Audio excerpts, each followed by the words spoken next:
முடிவு நான் மட்டும் எடுத்த தனிப்பட்ட முடிவு இல்லைங்க, நாங்க எடுத்த முடிவு. எதுக்கும் தயாராக தைரியமா நம்ம கூட நிக்கிற இந்த மாபெரும் சக்தியோட தேர்ந்தெடுத்த முடிவு உங்க விஜய். அரங்கும் அதிரட்டுமே விசில் பறக்கட்டுமே என்ற ஜோரில் தமிழக அரசியலுக்குள் வந்த விஜய் தற்போது அடுத்த கட்ட பாய்ச்சலுக்கு தயாராகிவிட்டார். ஆனால் இந்த பாய்ச்சலில் அவருக்கு மிகப்பெரிய சவால் காத்திருக்கிறது என சொல்கிறார்கள் அரசியல் நோக்கர்கள். இதற்கு முன்பாக சமீபத்தில் விஜய் போட்ட ஒரு திட்டம் திடீரென மாறியதற்கான காரணம் என்ன செய்ய போகிறார் என்பதை விரிவாக பார்க்கலாம்.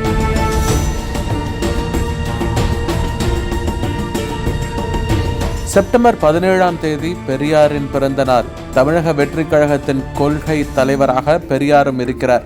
ஏற்கனவே திட்டமிட்டபடி பெரியார் தொடர்பான ஒரு புத்தகத்தை அன்று வெளியிட்டுவிட்டு தனது அரசியல் பிரச்சார பயணத்தை ஈரோடு மாவட்டத்திலிருந்து தொடங்க விஜய் திட்டமிட்டிருந்தார்.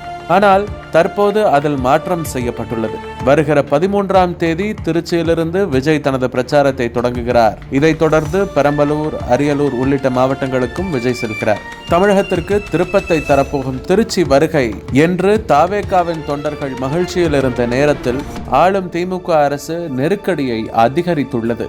போக்குவரத்து நெரிசல் காரணமாக தேர்வு செய்யப்பட்ட இடங்களில் தேர்தல் பிரச்சாரம் செய்ய அனுமதிக்க முடியாது என திருச்சி மாவட்ட எஸ்பி மறுத்துள்ளார். இதனை அடுத்து தாவேகாவின் பொதுச் செயலாளர் புசி ஆனந்த், பொறுப்பாளர் நிர்மல்குமார் உள்ளிட்டோர் பொறுப்பு டிஜிபி வெங்கட்ராமனை சந்தித்து மனுவும் அளித்துள்ளனர்.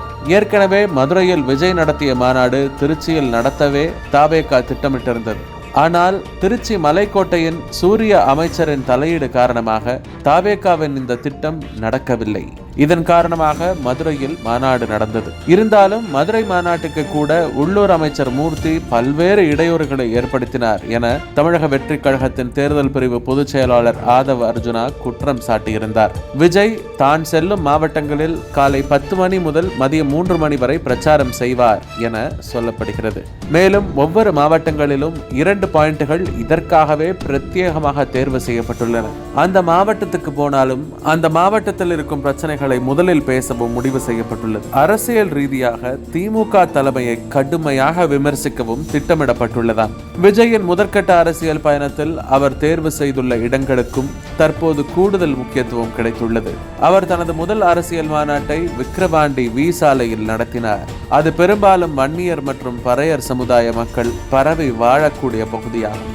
விஜய் ஏற்படுத்த போகும் பாதிப்பு என்பது அதிமுக மற்றும் திமுக என 2 கட்சிகளுக்கும் இருக்கும் என்று எதிர்பார்க்கப்பட்டது.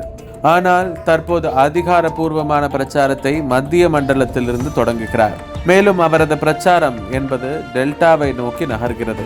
எனவே விஜய் தனது பிரச்சாரத்தின் மூலம் பலவீனப்படுத்த வேண்டும் என நினைக்கும் முதல் கட்சியாக திமுக தான் இருக்கிறது. திருச்சி மலைக்கோட்டையின் முடிசூடா மன்னனாக இருக்கிறார் அமைச்சர் நேரு. அவரை சுற்றிதான் திருச்சியில் அரசியல் இத்தனை நாள் நகர்ந்து வருகிறது.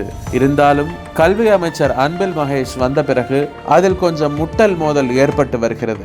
இதற்கு நடுவில் விஜயின் விஜயம் அந்த மாவட்டத்தில் கூடுதல் கவனம் பெறுகிறது. விஜய்க்கு பெரிய அளவில் திமுக தொந்தரவு தராததற்கு காரணம் இவர் பிரதான எதிர்க்கட்சியாக இருக்கும் அதிமுகவின் வாக்குகளை தான் பெருமளவு பிரிப்பார் என அவர் நம்புவதால் தான்.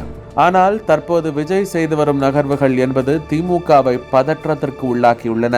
குறிப்பாக மத்திய பாஜக அரசை அவர் கடுமையாக விமர்சிப்பதால் மோடி எதிர்ப்பு வாக்குகள், சிறுபான்மை வாக்குகளை விஜய் அறுவடை செய்வாரா என்ற பீதியில் இருக்கிறது திமுக.